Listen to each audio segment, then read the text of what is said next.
waaw milliardaire am yi de la bëgg a yërndu seeni poos muy ministre yi ak directeurs généraux yi waaw nee nañ leen kaay leen ngeen wax ñu seen alal ji kon foo leen ko jëlee Macky Sall njeextal la bëgg ci rapport IGE yi nga xam ne yorinu alalu askan wi la doy na waar gestion calamiteuse enquête yéene kaay ne ministre yëpp ñeen fukki fan ak juróom la leen Macky Sall may ngir nañ ñu def kon seen déclaration de patrimoine grand place ne xam nga lan moo jur li waaw rapport inspection générale d'État Macky Sall kay ma nga yërnu nag ministre am yëpp enquête yéene kaay ne te pourtant de des na yeneen i personnalité dëgg la leesi ko yéene kaay ne Macky Sall nag nangu na ne violation loi am na fi attaque ñetti weer ginnaaw ba ñu taxawalee gouvernement bi lee ci lay doog a sàkku nag maanaam ci ñii di ministre yi ñu dem ña ca of na gale def fa seen déclaration balaa weeru audité laas ne waaye Macky Sall mi est-ce que nekkul ne ñi mu njort ne war nañoo mën a jàkkaarloog moom ëllëg ñoom la bëgg a yërndu seeni poos ñaata la ñu yor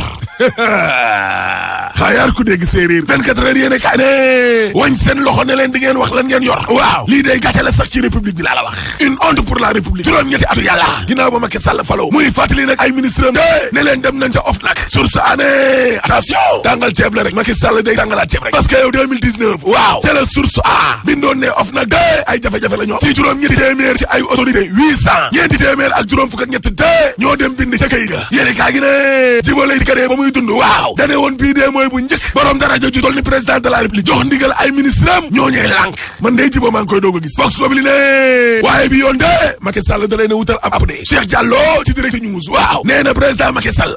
moom la nit mënu la kon faram-fàcce di ko déchiffrer kenn mënu ko Cheikh Diallo ci yéene kaay Pape Jogoy Faye ba yemu ca ndaxte nee na ay schéma wu gouvernement yu bari mi ngi ci taabalu njiitu réew mi laa la wax moom njiitu réew mi de 24 heures yéene kaay nee na consulat Sénégal ba ca Milan waaw moom Macky Sall de dàq na Rokhaya ba Touré waaw les si ko yéene kaay ne benn APR de ko remplacé Lamine Diouf Le Quotidien yéene kaay ne Amadou Ba de jubanti ne nag ambassadeur Suisse bi ci Ndakaaru gii laaste waaw ndax ndaw si ka dëkkëram moo yëkkati ay kàddu yoo xam ne daal boo dëxante ci mbirum xeet wàllum raciste mar d'Italie libération yéene kaay ne njaayum drogue bi de diggante Sénégal ak Maroc waaw section de recherche daaneel nañu kon ñaari étudiants yi nga xam ne kon ñoo nekkoon ca biir marocain la les si ko yéene kaay Vox Populi ne doomu Serigne Moustapha Sy bi de plainte nañ ko de moom Cheikh Tidiane Sy waaw dañu coppet Omar Sy ne dana ko yóbbu kër baayam par force way Samba tribune yéene kaay ne caxa-caxatee littoral bi de ba ngay continuer ba léegi xam ngeen Anse Bernard waaw taatu gee googee de nguur gi caxa-caxatee nañ ko de ñetti hectare yu ñu jël ne jaay nañu ko ab société sud-africaine te ñooñee hôtel 5 étoiles ba ca 7 étoiles lañ fa bëgg a tabax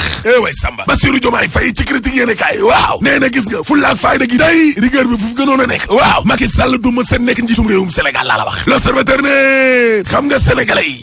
fukki mbir ak ñaar mi ngi nii xew fi di ay scandale yoo xam ni ñoo leen merloo sénégalais dañoo mer lool l'observateur ne 12 cas grave yooyu mooy début Oryx kéwél yi ñu nekkoon Abdou Karim Sall da koo dibi mooy benn ñaar jafe-jafe yi nga xam ne kon seetlu nañ ko ci séddale lekk gi lée ci corona bi ceeb beeg diwlin ba waaw ñetteel ba mooy loi d'habilitation ba ñeenteel ba mooy Sénélec ak illee juróomeel ba mooy honoraria conseil économique juróom-benneel ba mooy coowal bati plus juróom-ñaareel ba mooy docteur Samba le faux médecin juróom-ñetteel ba mooy per jom yi ñoon jox comité de suivi ba ca corona ja waaw juróom-ñeenteel ba mooy statut fédéral bu bële fukkeel ba mooy caxacaxatee littoral bi lée fukkeel beeg benn mooy suufu ndengaleer yëlee fukkeel ba ak ñaareel ba nag di saagawu Moustapha Cissé Lo yo kaa yëpp a garaaw